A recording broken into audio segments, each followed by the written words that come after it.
This is actually the outer edge of a spore at about 100,000 magnification. And you can see those little droplets on it. And initially, sometimes people think, well, that's just condensation or something, but no, that's actually the chemicals that are being produced by the mold itself. And both the clear ones and the brown ones to the left there are actual mycotoxins, that is, mold created poisons that are being produced.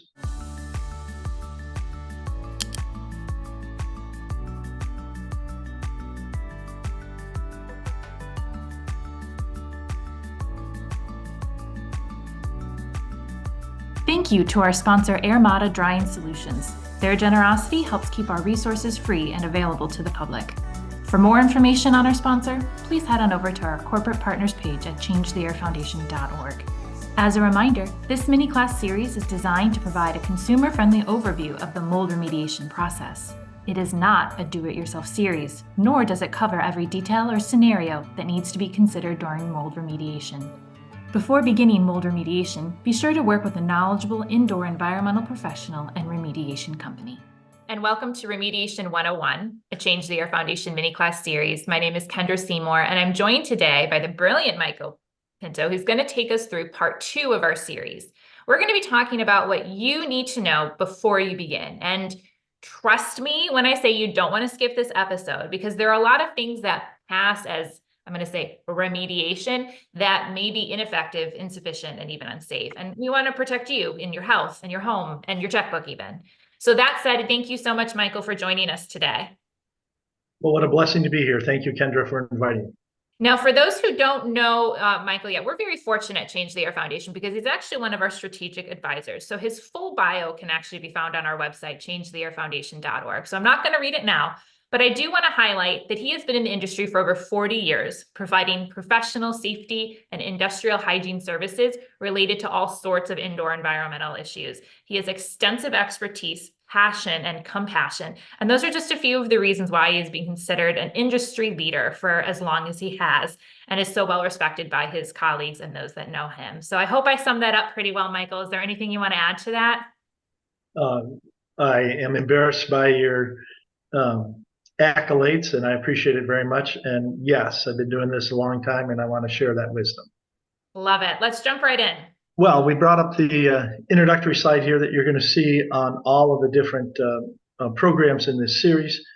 And you can see my name there at the bottom. But the important thing really is to start with this. And any of the sessions that I host, you're going to see this slide at the beginning, because I feel it's just so important for people to understand when you're dealing with a water damaged building that has mold in it. There's so many different things that are going on that the occupants, the sensitized individual, can easily be overwhelmed. And by seeing it in front of you, a lot of times this helps our clients just understand it to the point that, okay, I don't have to deal with everything all at once. I can take it a section at a time. And when I'm talking to a contractor, okay, I'm dealing with the section down at the bottom under environmental that talks about potentially containment source removal. Or there's a different contractor who's going to be cleaning my HVAC system. So I can now focus on that block of information and then deal with that, rather than just feeling like I'm being overwhelmed all the time. And up on the upper right there, you can see the medical side of it. That is so important. That's not something that I do. I'm not a doctor. I don't pretend to be one. But it's so important that you interface with a good medical professional who understands what's going on and then can match your body treatment with what you're doing to treat the environment. The other things along the top there shouldn't be ignored, although, again, those aren't areas of expertise specifically for me, but just even the social issues and trying to find team members who can help you, and friends and colleagues, individuals that will pray for you as you go through this, finding financial resources, even if it means getting a home improvement loan and convincing somebody that it's just as important to clean your home as it is to put in a new kitchen or do a remodel. of the windows or something like that, so that you can secure the right financial resources. And of course, the legal side. But really, what we're going to be talking about throughout the mini um, program is all the different aspects of the environmental side of things, which is down at the bottom. So the investigation and et cetera. What today's discussion is all about is just putting that environmental information down there at the bottom in a proper perspective. So let's just start with some basics. There is a mold remediation standard that you'll hear about. If you're just getting into this, you may not have heard it yet, but as you get into dealing with the mold and just addressing what you need to do on the environmental side as a sensitized individual, you'll hear about this IICRC S520 standard. And in that particular voluntary standard, it's a standard, but it's not like a government standard. So basically, it's just voluntary guidance from industry professionals to other industry professionals. And in there, it talks about the three basic conditions that we see in a home or a building. Condition one is what they call normal fungal ecology. That's just a understanding that there is some outside to inside movement of spores and things, and so that you're never going to have a mold or spore-free home. That's just, and when the contractors come in and potentially tell you that it's going to be spore-free when you're done, or it's going to be mold-free, that is a sure sign that you want to step back and ask a few more questions, because that's not what you're going to end up with. You're going to end up with a house that is normal. Condition two there, you can see is settled spores. That's going to be things that come from actual growth, which is the condition three. So you can get into those. You can see the S520 standard online, and you can look at those definitions yourself. What I want to focus on here for the sensitized individual is that too often the condition two, the area that the voluntary standard defines as spores that have been distributed to the areas of the house from the colonies that are growing somewhere, oftentimes is not addressed as part of remediation. Remediation contractors tend to focus on, okay, I can see it, there's the visible mold, or even if they can't see it, it's hidden behind the wall. We're going to open up that wall, we're going to take out all of the actual moldy material, which is good. They're going to do all that, but they isolate that area, they take that out, they clean their isolated area, and then they say, we're done. And look, we took samples inside our contained work area, and those are really clean. And so you're going to be great. Everything's going to be good. And for a good percentage of the population, that's going to be true. For the sensitized individual, that's not enough, because that mold that was already there, not necessarily based on what the remediation contractor did, they didn't necessarily, if they did a good job, they didn't spread it around, but it's already been spread just by the fact that the colonies were growing and the mold spores disperse on the air currents and all sorts of things that are going on. So many times that aspect of the problem isn't identified and isn't treated as part of mold remediation. And then the person goes through, they get their remediation done, and then they say, well, how come I'm not feeling any better? How come my medical markers aren't improving and things? And part of that is because the scope of the work wasn't big enough. You took care of the colonies of the mold, and that's great. It's a wonderful start. But if you didn't take care of everything else that spread around, then it's not comprehensive enough, and you're not going to have the results that you need as a sensitized individual. So again, I think it's really important here, and I use the term normal in quotes there. I'm not trying to be derogatory toward any of my sensitized individual clients, but I just want everybody to understand in the mold remediation field, there's still a small percentage of contractors that actually understand how to deal with sensitized individuals. And so most of the contractors are doing, standard work, what I call, for normal occupants, people who aren't sensitized. And, if they're a good contractor, they're going to get it back to that condition one. In other words, it's going to be normal in your house. It's going to reflect what's going on outside and maybe a few other things, but not enough to bother the regular person. The sensitized individual, however, that's not good enough. You're not going to make progress in most cases if that's the standard you're using at the end of your work. You have to have a cleaner than normal environment. And one of the things that we do and have done is utilize a post-remediation criteria that is much more aggressive than going back to normal. And again, that's based on medical data and also public perception and just experience with the sensitized individuals. And there's some of the criteria that we use for post-remediation, but we'll talk about that a little bit more in some of the later sessions here, so we're not going to spend too much time getting into that. What I do want to also point out, however, is all of that is for naught. Even if you have a great contractor, even if the scope is wide enough, even if you take care of all of the source material, which is the colonies, and then clean your whole house, if you don't fix the water leaks or whatever moisture source, it might just be high humidity. It could be foundation leaks. There's a picture here that there's 20 different things it could be, right? But if you don't understand where the water's coming from and we don't control the moisture in that house or in that structure, then that statement, the mold will return. Doesn't matter how good we take care of it. It doesn't matter what chemistry you spray afterwards. It doesn't matter what you fog or anything else that you do. If there's moisture in the house long enough, there will be mold.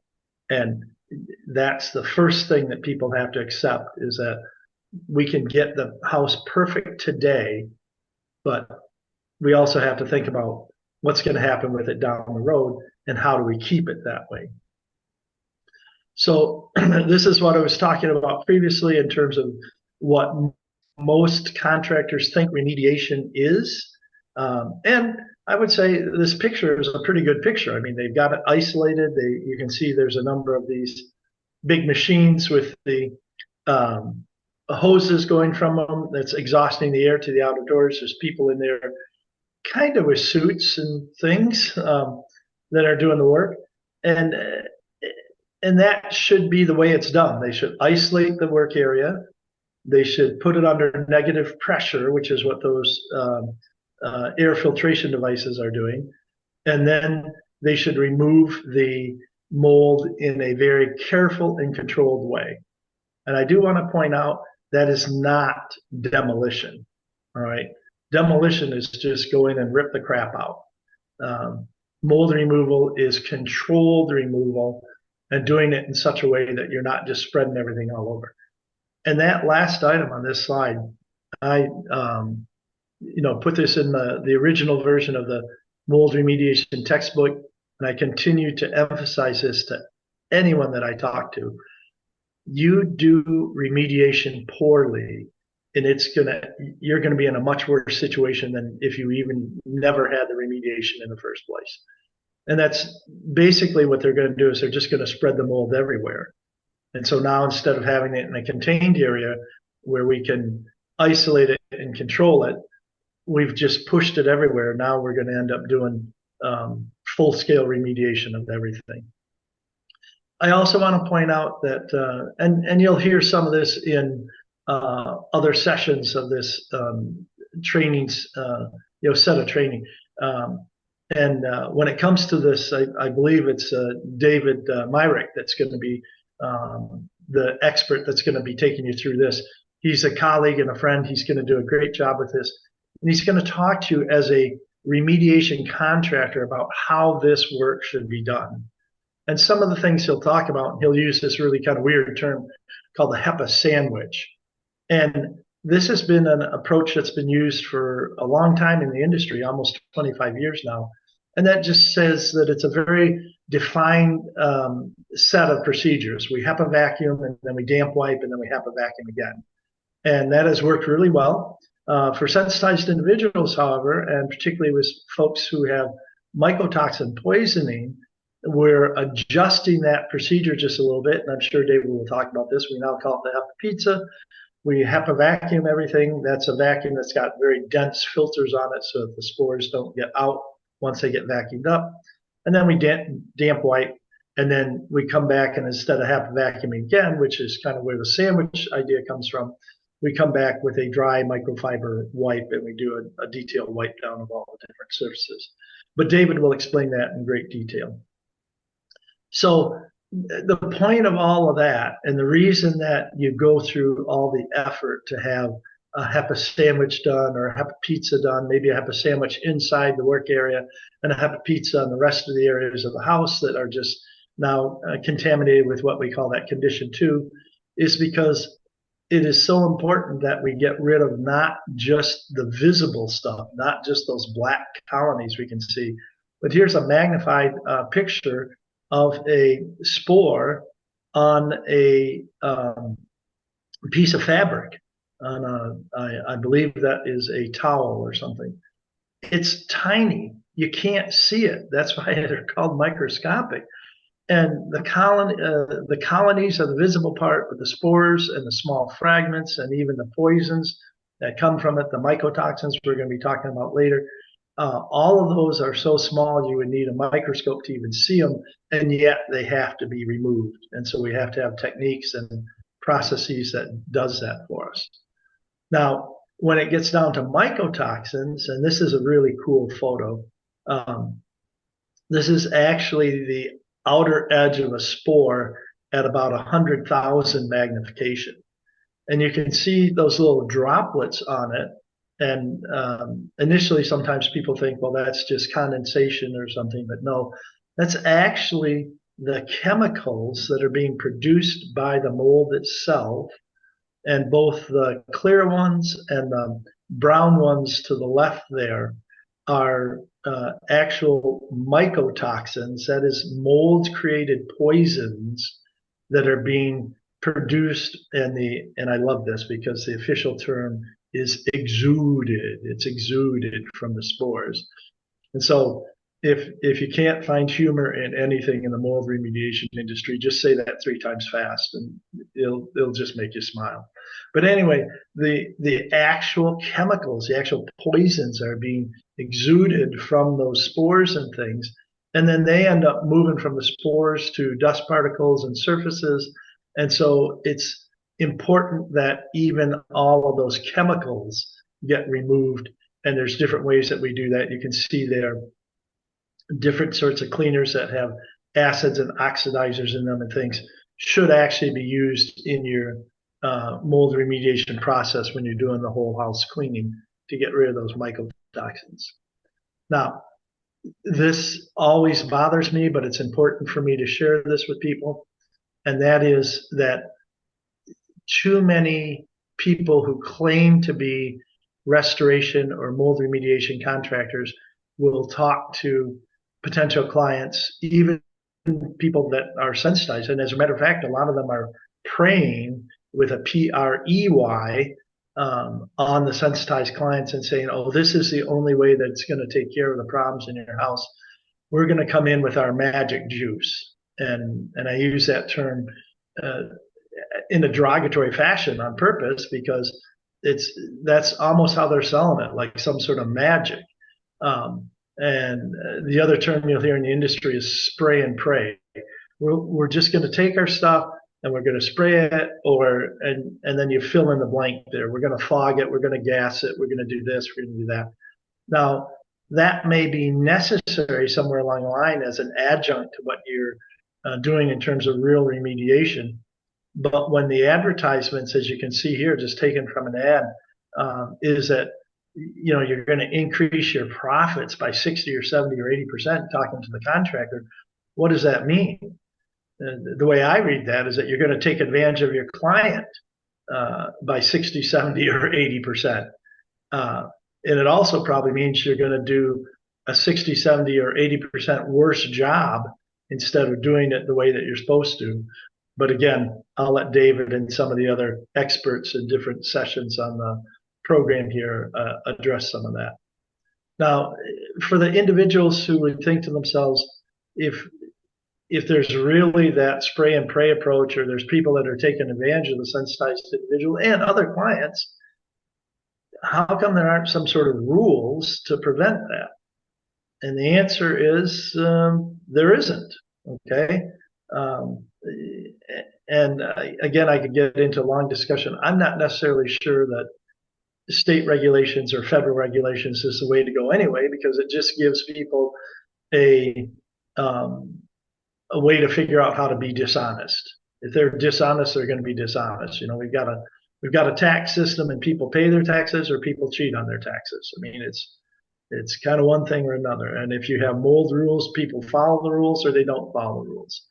And since the people who make the rules a lot of times don't understand what they're doing when they write the rules, it oftentimes just puts the people who want to comply in a worse situation because they have to follow some, and I'm just going to say it, sometimes just silly state rules instead of the people who are writing the rules actually understanding what is best for the industry.